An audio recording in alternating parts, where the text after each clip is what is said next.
Olá, eu sou Fernanda e este é o 7º e último vídeo da série Bitcoins. E vamos conhecer a parte política, criminal e a lavagem de dinheiro. Até aqui, aprendemos que o Bitcoin não é apenas uma moeda, é um software ou um programa. Estamos experimentando o crescimento tecnológico mais rápido da história e as inovações estão surgindo em todos os lugares. E depois de um conflito que não haverá vencedores, o Bitcoin será o único a ganhar. Vem comigo, juntos, vamos aprimorar o nosso conhecimento sobre investimentos e dar os passos em direção à nossa liberdade financeira.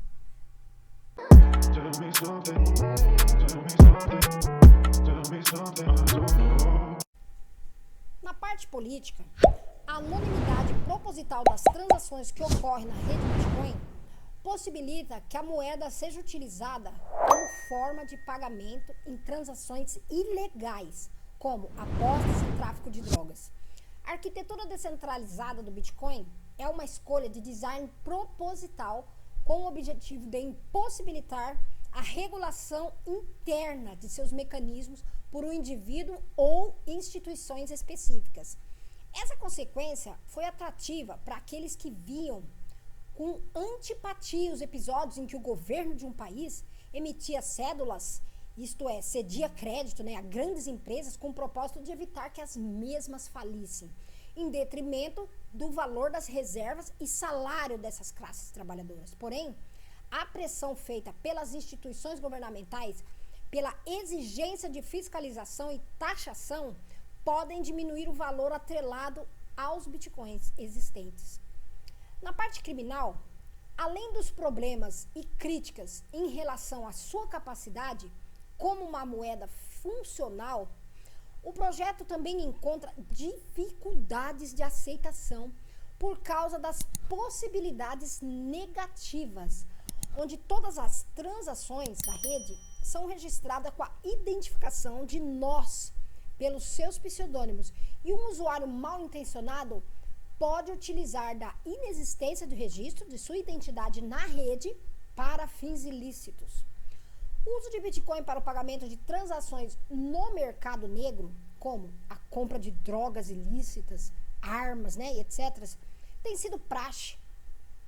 O Bitcoin pode se tornar um atrativo às atividades criminosas, na medida em que ele é valorizado ante a moeda oficial e é aceito como forma de pagamento em diversas transações online para compra de bens, roupas, jogos, música, serviço de hotel, restaurante, diversas partes do mundo. Em junho de 2011, o malware InfoStealer Coinbit foi considerado o primeiro destinatário a furtar bitcoins de carteiras individuais. Em outubro do mesmo ano, um cybercriminoso ofereceu a venda do Zeus Botnet Trojan, aceitando o pagamento em Bitcoin, Liberty Reserve ou Web Money. Outra prática ilícita levantada pela Interpol é a utilização da blockchain para espalhar conteúdo ilegal, como pornografia infantil, ou danoso, como os malwares, os vírus. O relatório emitido pelo Banco Central Europeu, pelo Financial Crimes Enforcement Network, do Departamento do Tesouro Nacional norte-americano e pela FBI, apresenta aspectos críticos associados à natureza conceitual e às transações envolvendo o Bitcoin. Nos Estados Unidos, qualquer instituição que ofereça serviço de câmbio ou de remessa de valores ao exterior deve estar registrada como Money Service Business junto ao Financial Crimes Enforcement Network e implementar o programa de prevenção à lavagem de capitais. No caso do Bitcoin, o usuário final não é considerado MSB, não estando sujeito às regras do FinCEN.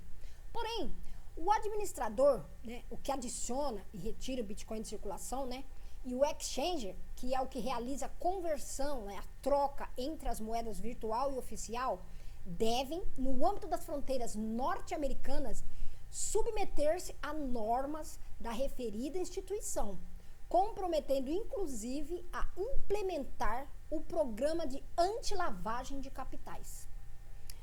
O fato de não haver uma autoridade ou uma base de dados central, pois se trata de uma rede descentralizada, né, baseada em P2P, um para o outro, né, faz com que seja um grande desafio aos agentes da lei detectar atividades suspeitas, identificar usuários, obter registro das transações e, consequentemente, iniciar uma ação penal. O Estado Islâmico do Iraque e do Levante usa pesadamente essa moeda desde 2014. Sobre a lavagem de dinheiro e outros crimes, sabemos que com o crescimento exponencial da criptomoeda, estas acabam por se tornar objeto de estudo em diversas áreas. Tratando do meio do direito, por se tratar de um ativo financeiro, muitos estudos são relacionados à área financeira ou tributária ou até de como essa criptomoeda se comporta ou pode ser inserida no ordenamento jurídico. As criptomoedas, tratando particularmente da Bitcoin, né, também são alvo de estudo por parte da área penal, por exemplo, de quais crimes podem ser praticados com e a partir de seu uso. Por se tratar de uma moeda virtual, os principais crimes que envolvem o Bitcoin são tratados pela área do direito penal econômico. Na doutrina brasileira, os principais crimes associados ao Bitcoin é lavagem de capitais, que está definido pela Lei nº 9.613, de 3 de março de 1998. Também dá um estudo sobre o envolvimento do Bitcoin nos crimes cibernéticos de pirâmide financeira e até furto. Para entender como os Bitcoins podem ser usados de forma criminal, primeiro é necessário entender como funciona a prática desses crimes, primeiramente. O crime de lavagem de capital, que consiste em ocultar ou dissimular a natureza, origem, localização, disposição, movimentação ou propriedade de bens, direitos ou valores provenientes direta ou indiretamente de infração penal. Segundo o artigo 1º da Lei 9.613 de 98, esse é o crime, é dividido em 3 partes: colocação, dissimulação e integração. A parte que é a colocação, no caso, né, consiste no ingresso de recursos derivados de uma atividade ilegal no sistema econômico, como, por exemplo, o depósito em contas bancárias, né, compras de produtos financeiros ou bens, né.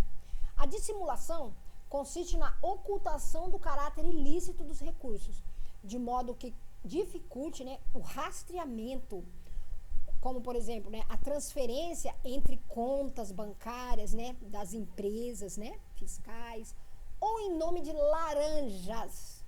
A integração consiste na incorporação dos recursos no sistema econômico, de forma que pareçam ilícitos, né?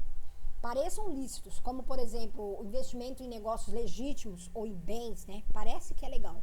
Após entender como funciona o crime de lavagem de capitais, há de se destacar 3 características do Bitcoin que favorecem o seu uso nesse crime, que são a descentralização, a pseudo-anonimidade e a globalidade. A descentralização é devido ao fato de que as BTCs podem ser criadas e transacionadas sem a necessidade de intermediários.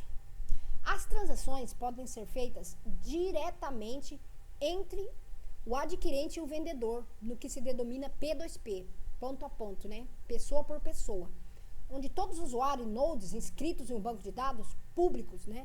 Que é a blockchain. A pseudo-anonimidade consiste na possibilidade de ter privacidade nas transações que envolvem Bitcoin. Por exemplo, quando se abre uma conta, a pessoa não tem de se identificar e basta um acesso à internet ou a um cliente de BTC para gerar um par de chaves e o endereço que tem acesso às transações. Além disso, uma mesma pessoa pode ter diversos endereços, pois a capacidade de criação de endereços pela wallet a partir do par de chaves é ilimitado. Esses fatores agregam uma maior privacidade para as transações. Contudo, todas as transações são registradas no blockchain e as exchanges necessitam de identificação pessoal. Isso dá uma maior transparência gerando a pseudo-anonimidade, né? Ou seja, meia. Por fim, a globalidade é caracterizada pelo fato de que as transações podem ser realizadas globalmente, sem qualquer obstáculo. Para isso, de novo, é suficiente o acesso à internet e a um cliente de BTC. O mesmo vale para a troca de BTC por moedas fiduciárias, que podem, né, ser feitas por intermediários ou mesmo por pessoas privadas. Após entender como é praticada a lavagem de dinheiro e as características das bitcoins, que favorecem o seu uso nos crimes, pode-se fazer uma correlação. Na primeira fase da colocação, há algumas possibilidades como inserção de valores patrimoniais no sistema de BTC a partir da obtenção de BTC com valores provenientes da prática de infração penal anterior.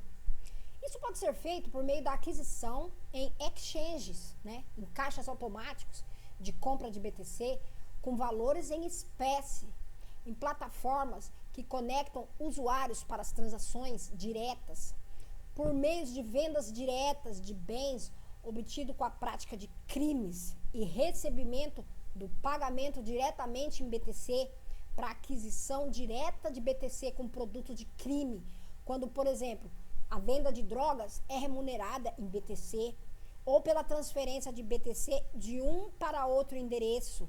Então, a fase de dissimulação é a mais complexa, sendo feita por meio de mixer ou tumblers, que são ferramentas, né, usadas para misturar as moedas de várias pessoas, confundindo quem tente rastreá-las. Por fim, a fase de integração pode ser feita pela troca de BTC por moedas fiduciárias, por meio de exchange de criptoativos e posterior utilização no mercado econômico financeiro, ou até mesmo pela aquisição direta de bens em produtos com as moedas virtuais.